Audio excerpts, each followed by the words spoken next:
नमस्कार दोस्तों, यूपीएससी अखाड़ा में आपका स्वागत है। दोस्तों, आज की इस वीडियो में हम डिस्कस करेंगे यूपीएससी सिविल सर्विस एग्जामिनेशन का जो मेंस का पार्ट है उसमें जनरल स्टडीज़ पेपर 1 के बारे में। तो जनरल स्टडीज़ पेपर 1 जो है उसका सिलेबस क्या है और उसको कैसे अप्रोच करना है आपको, ठीक है, वो मैं आपको इस वीडियो में बताऊंगा। तो सबसे पहले तो मैं आपको ये बताता हूँ कि कोई भी एग्ज़ाम हो, ठीक है, उसमें सिलेबस की क्या इंपॉर्टेंस है। कोई भी एग्ज़ाम की अगर आप तैयारी करते हो तो उसमें सिलेबस को याद करना या उसका पता होना आपके लिए बहुत ज़्यादा ज़रूरी है। ये इसलिए ज़रूरी है बिकॉज फर्स्ट पॉइंट है स्टडिंग या taking out relevant content from any study material और करंट इवेंट्स। अगर आपको सिलेबस पता होगा आपके एग्ज़ाम का, ठीक है, तो आपके लिए ईजी हो जाता है काफ़ी कि आपको क्या पढ़ना है और क्या छोड़ना है।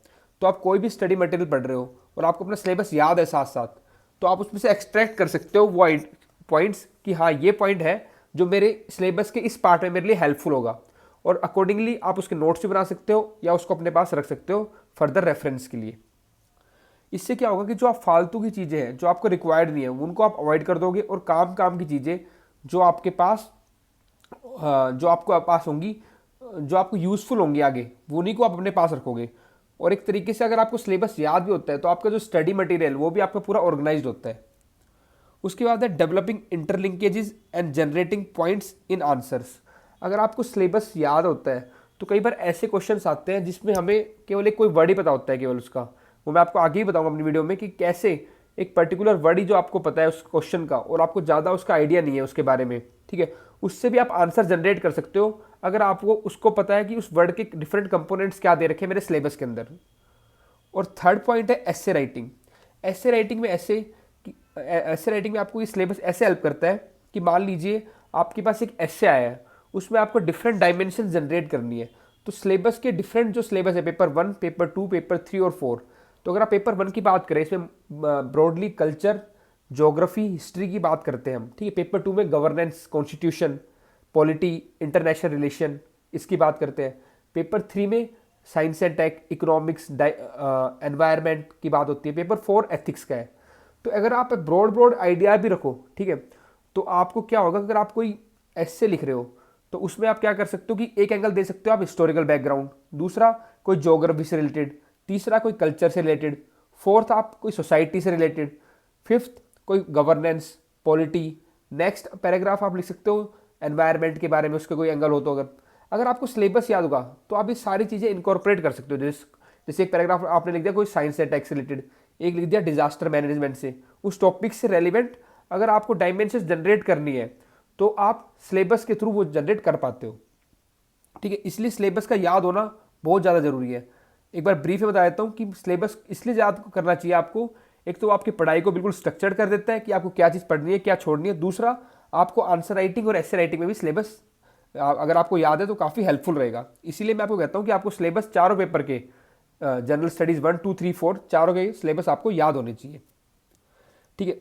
नोट के बारे में देखिए, नोट लिखा है मैंने नीचे, वो है कि syllabus and previous year question papers are two important tools required in the preparation of any exam. तो कोई भी आप एग्जाम देख लो, अगर आपको तरीके से तैयार करना है तो सबसे पहले तो आपको उसका सिलेबस पता होना चाहिए कि एग्जाम का सिलेबस क्या है, ठीक है। उसके बाद प्रीवियस ईयर क्वेश्चन आपको जरूर देखने चाहिए ताकि आपको लगे कि एग्जामिनर कैसे क्वेश्चन जनरेट करता है और डिमांड क्या है एग्जाम की। तो ये दो चीज़ें आपको बिल्कुल अच्छे से देखनी है, प्रीवियस ईयर क्वेश्चंस और सिलेबस। तो इस वीडियो में हम जनरल स्टडीज़ पेपर 1 जो मेंस का है सिविल सर्विस एग्जामिनेशन का, वो डिस्कस करेंगे। और मैं आपको ये भी बताऊंगा कि जो डिफरेंट पार्ट्स हैं सिलेबस के पेपर 1 के अंदर जीएस के, उनको आप कैसे डील करना है आपको। तो जनरल स्टडीज़ पेपर 1 जो मेंस का है, इसमें ब्रॉडली अगर आप देखो तो कौन कौन से टॉपिक आते हैं, वो है कल्चर, ठीक है, modern Indian history, freedom struggle के बारे में आपको पता होना चाहिए, इंडिया का जो फ्रीडम स्ट्रगल था, ठीक है, पोस्ट इंडिपेंडेंस के बाद क्या क्या इवेंट्स हुई, ठीक है, वर्ल्ड हिस्ट्री, इंडियन सोसाइटी के बारे में आपको पता होना चाहिए, और लास्ट में ज्योग्राफी। तो ये आपके ब्रॉड टॉपिक्स है जिनको जो पेपर 1 कवर करता है सिविल सर्विस एग्जामिनेशन मेंस का पेपर 1 जीएस 1। अब हम देखते हैं कल्चर। अगर आप बात करें कल्चर की तो जो इंडियन कल्चर है, ठीक है, तो उसमें जो 3 पॉइंट्स दे रखे हैं ये आपको पता ही होने चाहिए, आर्ट, आर्किटेक्चर और लिटरेचर। तो आप ऐसे याद रखो कि कल्चर के अंदर आपको क्या पढ़ना है, आर्ट के बारे में पढ़ना है, आर्किटेक्चर और लिटरेचर के बारे में। अगर आर्ट को फर्दर और एलोबरेट करें तो आर्ट में क्या क्या चीज़ें आती है, paintings, dance, drama etcetera. Architecture में आपके आते हैं स्कल्पचर, स्तूपा और टेम्पल आर्किटेक्चर, ठीक है। लिटरेचर में जैसे कोई किंगडम की, जैसे क्वेश्चन आया था विजयनगर एम्पायर के बारे में, ठीक है, उनकी लिटरेचर के बारे में पूछ लिया था। तो लिटरेचर डिफरेंट किंगडम्स के में क्या क्या लिटरेचर लिखी गई उसके बारे में आपको पता होना चाहिए, और कोई राइटर्स द्वारा डिफरेंट लिटरेचर जो लिखी गई है। तो आप देखो सिंपल हो गया आपका सिलेबस कल्चर का। आपको 3 चीज़ें पता होनी चाहिए, आर्ट, आर्किटेक्चर और लिटरेचर, ये तीनों चीज़ें पता होनी चाहिए कल्चर के अंदर, ये कल्चर के सब पार्ट है। अब मैं आपको जो बता रहा था कि क्वेश्चंस, कोई आपको कोई क्वेश्चन है, ठीक है, अगर वो आपको आ ही नहीं रहा है बिल्कुल भी आपको, लेकिन फिर भी अगर आपको सिलेबस पता है तो आप कैसे उस क्वेश्चन को एड्रेस कर सकते हैं। एड्रेसिंग क्वेश्चन हम देखते हैं। एक क्वेश्चन आया था सिविल सर्विस एग्जामिनेशन में, उसमें क्या था कि इंडियन सिविलाइजेशन, वो क्वेश्चन की ये पूछ रहा था कि इंडियन जो सिविलाइजेशन है वो बाकी जो सिविलाइजेशन है उनसे डिफरेंट है, ठीक है, और क्यों? क्योंकि उसने अपना कल्चर और ट्रेडिशन प्रिजर्व कर रखा है। तो इस मान लो आपको ऐसे क्वेश्चन को आंसर करना है, अब आपको कुछ भी नहीं पता, अगर आपको पता है बिल्कुल अच्छे से वो तो अच्छी बात है, ठीक है, तो आप अपना आंसर तरीके से लिखो। लेकिन अगर आपको कुछ पता ही नहीं है, लेकिन अगर आपको ये पता है इसमें वर्ड कौन सा है, कल्चर और ट्रेडिशन, और कल्चर के अंदर कौन से पार्ट आते हैं आपके, ये आपको सिलेबस से याद है कि कल्चर के अंदर आर्ट, आर्किटेक्चर, लिटरेचर। अब ये 3 पॉइंट्स को लेकर अगर आप एलोबरेट कर दोगे कि हाँ हमने कैसे अपनी आर्ट और आर्किटेक्चर और लिटरेचर को कैसे प्रिजर्व कर रखा है, और उनके एग्जाम्पल डाल दोगे तो आपका आंसर बन जाएगा। तो इसीलिए मैं कहता हूँ दोस्तों सिलेबस को याद करना आपका बहुत जरूरी है, क्योंकि मेन जो आपका एग्जाम आएगा उस टाइम पे उसमें भी ऐसा होगा कि बहुत सारे क्वेश्चन तो ऐसे होंगे जो आपको आते होंगे, ठीक है, लेकिन कुछ क्वेश्चन ऐसे भी होंगे जो आपको वही जनरेट करने पड़ेंगे। इसमें आपका जो सिलेबस अगर आपको याद है तो काफ़ी हैंडी होता है आपके लिए वो, और आपके मार्क्स भी बढ़ते हैं इससे, और आपका आंसर क्या होगा वो बिल्कुल स्ट्रक्चर्ड होगा, क्योंकि आप कुछ रैंडम नहीं लिखोगे। आपको पता है मेरे को कल्चर के अंदर कम से कम 3 पॉइंट तो एड्रेस करना ही है, आर्ट, आर्किटेक्चर और लिटरेचर, उसके बाद फिर आप चाहे कुछ भी लिखो। अगला क्वेश्चन देखो, ये जो अगला क्वेश्चन है ये मैं आपको इसलिए बता रहा हूँ कि ये क्वेश्चन क्या शो करता है कि हमें पढ़ाई कैसे करनी है। एक क्वेश्चन है, to what extent changes by the Sufi and bhakti saint. एक क्वेश्चन आया था 2014 में सिविल सर्विस मेंस एग्जामिनेशन में। तो हम जनरली क्या पढ़ते हैं कि जो सूफी सेंट्स हैं या भक्ति मूवमेंट्स हैं ये क्या चेंजेस लेके आए इंडिया में, ठीक है। तो ये हो गया वट का पार्ट कि वट चेंजेस दे ब्रोट। जबकि हम एग्जाम्स में देखेंगे तो हमारे वहाँ पे वट वाला नहीं पूछते, वट वाला नहीं पूछते, वो एनालिसिस कराते हैं हमसे। तो उन्होंने क्या पूछा कि कितने एक्सटेंट तक जो भी वो चेंजेस लेके आए वो इफेक्टिव थे हमारे यहाँ पे। तो आपको ऐसे अपनी पढ़ाई प्रीवियस ईयर क्वेश्चन से आपको ये हेल्प होती है कि हमें पढ़ाई कैसे करनी है। अब अगर लोग यही चेंजेस करते रहेंगे कि भाई वो क्या चेंजेस लेके आए, सूफी सेंट्स और भक्ति सेंट्स जो वो क्या चेंजेस लेके आए, तो वो तो हो गया वट का पार्ट। हमें वट तो करना ही है, ठीक है, उससे हमें अंडरस्टैंडिंग बनती है।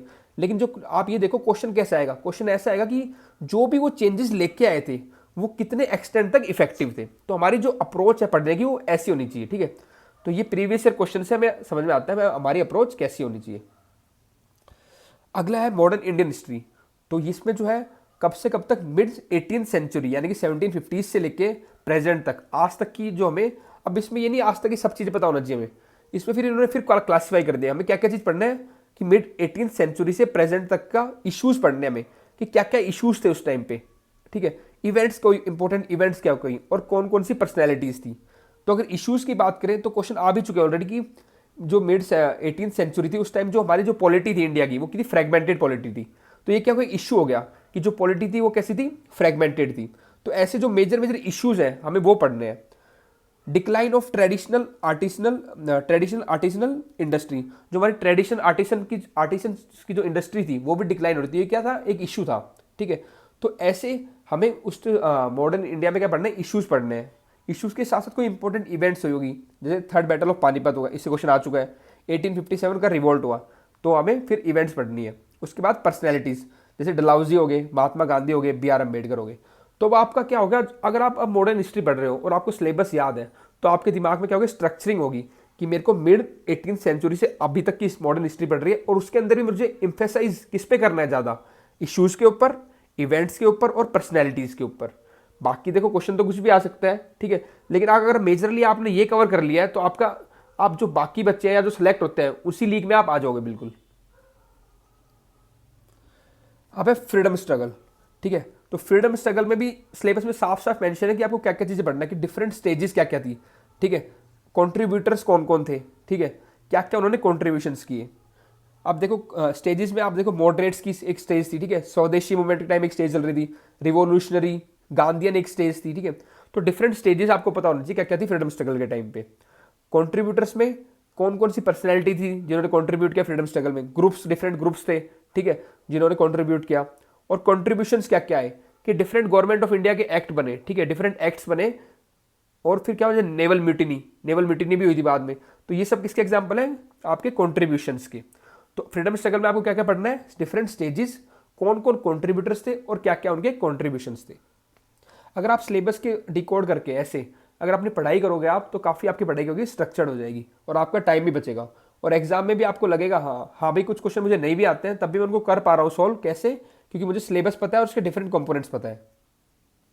अगर हम बात करें पोस्ट इंडिपेंडेंस, तो पोस्ट इंडिपेंडेंस में भाई आज़ादी के बाद से अब तक हमें क्या करना है, कंसोलिडेशन और रीऑर्गेनाइजेशन। जो स्टेट्स हैं और जो हमारी जो है डिफरेंट टेरिटरीज है, उनका कंसोलिडेशन कैसे किया हमने, ठीक है, जो भी, और उनको रीऑर्गेनाइज करते रहते हैं, ठीक है। तो रीऑर्गेनाइजेशन का कैसे किया विद इन द कंट्री। तो इसमें क्या होता है, इसमें आपको क्या क्या मेजर चीज़ पढ़नी है, इंटीग्रेशन ऑफ प्रिंसली स्टेट्स, जो प्रिंसली स्टेट्स थे उनको कैसे इंटीग्रेट किया, ठीक है। Linguistic reorganisation of states, formation of new states की अलग अलग स्टेट्स कैसे बनी, क्या क्या मुद्दे थे उनके, कोई इश्यूज थे उनके, क्या क्या उनकी डिमांड्स थी, ठीक है, कैसे वो हमारे लिए मतलब कि अब हमारी यूनिटी और इंटीग्रिटी को कैसे वो स्ट्रेंथन कर रहे हैं या डिस्टर्ब कर रहे हैं। तो ऐसे जो इश्यूज हैं जो कि कंसोलिडेशन और रीऑर्गेनाइजेशन ऑफ द कंट्री में हेल्प की है, ठीक है, उन्होंने, या उससे रिलेटेड है, वो आपको पढ़ना है पोस्ट इंडिपेंडेंस में। उसके बाद इकोनॉमिक पॉलिसीज क्या थी इंडिपेंडेंट इंडिया की, आज़ादी के बाद। तो ये आपका क्या पढ़ना है आपको पोस्ट इंडिपेंडेंस में, consolidation and reorganisation within the country. तो फिर आप ऐसे नहीं पोस्ट इंडिपेंडेंस में आप कुछ भी पढ़ रहे हो, तो आपको अब आइडिया हो गया सिलेबस याद होने से आपके कि मेरे को क्या पढ़ना है, कंसोलिडेशन पढ़ना है कंट्री का, ठीक है, और उसका रीऑर्गेनाइजेशन पढ़ना है कंट्री के अंदर क्या क्या कैसे हुआ था। अब हम बात करते हैं वर्ल्ड हिस्ट्री की। तो वर्ल्ड हिस्ट्री में ये नहीं, वर्ल्ड हिस्ट्री में आप पूरी पढ़ रहे हो वर्ल्ड हिस्ट्री, तो कहाँ से पढ़ना है, 18th सेंचुरी से जो इवेंट्स हुई है आपकी उनको पढ़ना है। उनमें आपके मेजर इवेंट्स अगर देखें तो इंडस्ट्रियल रेवोल्यूशन, वर्ल्ड वॉर्स के बारे में आपको पता होना चाहिए, रीड्रॉल ऑफ द नेशनल बाउंड्रीज, कैसे डिफरेंट नेशनल्स की बाउंड्रीज रीड्रॉ हुई, कॉलोनाइजेशन, डी कॉलोनाइजेशन, ठीक है। और इसके साथ साथ आपको फ्रेंच रेवोल्यूशन और अमेरिकन रेवोल्यूशन ये भी पढ़ना है, क्योंकि इनसे भी क्वेश्चन आए हुए हैं। और उसके बाद कुछ आपको फिलोसफीज पढ़नी है, कम्युनिज्म, कैपिटलिज्म और सोशलिज्म, ठीक है। अब आपको बात करो अगर वर्ल्ड हिस्ट्री की, तो आप देखना ट्रेंड हो गया कि एक या दो क्वेश्चन ही आते हैं वर्ल्ड हिस्ट्री से। तो इसलिए मैं ये नहीं कहूँगा आपको कि आप बहुत ज़्यादा डीप स्टडी करें या एक दो बुक पढ़ें पूरी पूरी इसके अंदर। तो आप एक बेसिक्स जो है एनसीईआरटीज होती है ना, ठीक है, तो वर्ल्ड हिस्ट्री की जो भी एनसीईआरटीज है वो पढ़ लीजिए आप, या फिर किसी इंस्टीट्यूट के कोई नोट्स मिल रहे हैं जो सिंप्लीफाई करके आपको एक स्टोरी समझा दे कि वर्ल्ड हिस्ट्री में जो जो इवेंट्स सिलेबस में मेंशन है उनके बारे में एक आइडिया हो जाए। तो इतना भी आपके लिए काफ़ी होएगा, ठीक है। इसको याद करने के लिए मैंने एक कोड बनाया जो टिप में आप देख सकते हैं, NCW, national commission for women identified, IDs हो गया आइडेंटिफाइड 3 फिलोसफीज। तो एन से क्या हो जाएगा आपका, एन से बनेगा आपका नेशनल बाउंड्रीज, ठीक है। सी से क्या बनेगा, कॉलोनाइजेशन। डब्ल्यू से बनेगा आपका वर्ल्ड वॉर्स। आई से बनेगा इंडस्ट्रियल रेवोल्यूशन, ठीक है। और डी से आपका बनेगा डी कॉलोनाइजेशन।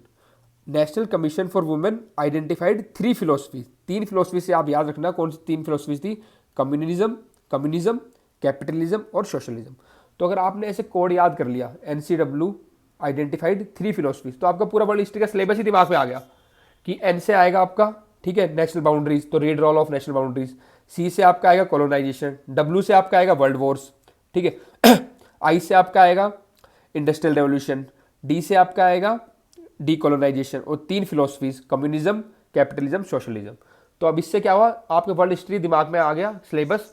अब कुछ भी आप पढ़ रहे हो, ठीक है, तो आप याद करोगे हाँ वर्ल्ड हिस्ट्री में ये सिलेबस है और ये मेरे रेलिवेंट है मेरे टॉपिक, तो उसको आप नोट डाउन कर लोगे या उसके नोट्स में डाल लोगे, या कोई आंसर में आपको लिखना है तो आप डिफरेंट पॉइंट्स जनरेट कर सकते हो इस सिलेबस के याद करने के थ्रू की हेल्प से, ठीक है।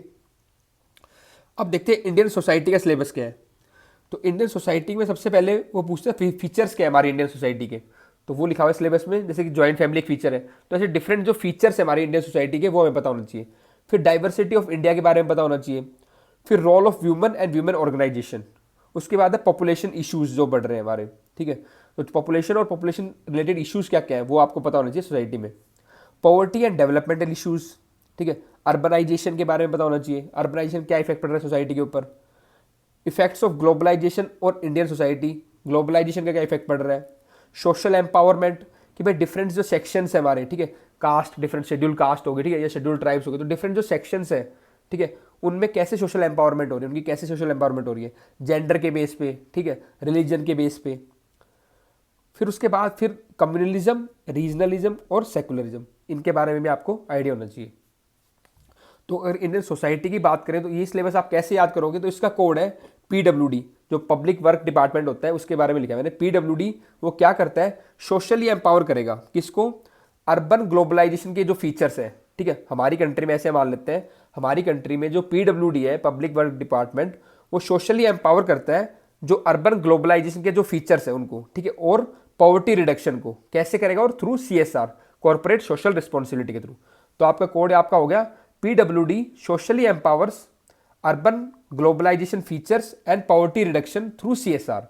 पी से आपको देखो, पी से आपका क्या बन रहा है, पी से आपका बन गया पॉपुलेशन इशूज, डब्ल्यू से आपका बन गया व्यूमन के बारे में, ठीक है, डी से बन गया diversity of India, socially empower से आ गया आपका सोशल एम्पावरमेंट, अर्बन से आ गया अर्बनाइजेशन, ठीक है, और ग्लोबलाइजेशन है ही आपका, ग्लोबलाइजेशन आ गया, फीचर से आ गया फीचर ऑफ इंडियन सोसाइटी, ठीक है, और पॉवर्टी रिडक्शन ये आपका टॉपिक है, poverty reduction, poverty and developmental issues through CSR, CSC से आ गया कम्युनलिज्म, रीजनलिज्म और सेकुलरिज्म। तो अगर आपको ये कोड ही याद हो गया, PWD socially empowers urban globalisation features and poverty reduction through CSR, तो आपको पूरा सिलेबस याद हो गया सोसाइटी का। इसको ऐसे याद करो कि जो हमारी पीडब्ल्यूडी है वो सोशली एम्पावर करती है किसको, अर्बन ग्लोबलाइजेशन फीचर्स और पॉवर्टी रिडक्शन को, कैसे, सीएसआर के थ्रू। अब देखते हैं हम ज्योग्राफी के बारे में। तो ज्योग्राफी में देखो मेजरली ये 4 चीज़ें पूछते हैं। तो सबसे जो सिलेबस में ये दे रखा है कि फिजिकल ज्योग्राफी के बारे में पूछेंगे, तो जो कॉन्सेप्ट्स होंगे, कोई जियोमॉर्फोलॉजी के जैसे प्लेट टेक्टोनिक्स हो गया, सी फ्लोर स्प्रेडिंग हो गया, ठीक है, क्लाइमेटोलॉजी के कोई कंसेप्ट्स हो गए, तो कंसेप्ट पूछेंगे क्लाइमेटोलॉजी और जियोमॉर्फोलॉजी के, ठीक है। फिर बात पूछ सकते हैं रिसोर्सेज के बारे में, डिफरेंट यूरेनियम रिसोर्स हो गया, ठीक है, डिफरेंट जो रिसोर्स है इंडिया और वर्ल्ड के, इवन वाटर रिसोर्स पर भी काफ़ी क्वेश्चन पूछे गए हैं। उसके बाद पूछते हैं जियो फिजिकल फिनोमिना, जैसे फ्लड्स हो गया, लैंडस्लाइड्स हो गया, ठीक है। फिर डिफरेंट इंडस्ट्रीज के बारे में, जो प्राइमरी सेक्टर से एग्रो बेस्ड इंडस्ट्रीज हो गया, सेकेंडरी इंडस्ट्री होगी, टर्शरी सेक्टर इंडस्ट्री होगी, तो डिफरेंट सेक्टर ऑफ इंडस्ट्रीज। और जो इसका कोड है वो है राजस्थान जीपीएस, कि राजस्थान में आप जा रहे हो जीपीएस लगा के, क्योंकि काफ़ी रेगिस्तान है, आपको समझ नहीं आ रहा है रास्ता। तो आर से आपको याद रखना है, राजस्थान के आर से रिसोर्सेज, और जी से आपका हो गया जियो फिजिकल फिनोमिना, पी से हो गया फिजिकल ज्योग्राफी, और एस से हो गया डिफरेंट सेक्टर्स। तो ज्योग्राफी के आते ही दिमाग में आपको आना चाहिए, मेरे को 4 चीज़ जरूर पढ़नी है। पहला है आर से रिसोर्सेज, कि डिफरेंट रिसोर्सेज पढ़ने हैं, ठीक है। जी से जियो फिजिकल फिनोमिना, डिफरेंट जो फिनोमिनाज हैं। पी से फिजिकल ज्योग्राफी, ठीक है, और एस से हो गया आपके different sectors, primary secondary tertiary sectors of industries. ठीक है दोस्तों, इस वीडियो में इतना ही। अगर आपको ये वीडियो अच्छी लगी तो इसे लाइक जरूर करें और अपने दोस्तों के साथ शेयर भी करें, ताकि उनको भी सिलेबस याद करने में हेल्प हो और वो भी इंटरलिंकेजेस डेवलप कर पाए different topics of the syllabus, और चैनल को सब्सक्राइब भी करें। ठीक है दोस्तों, धन्यवाद।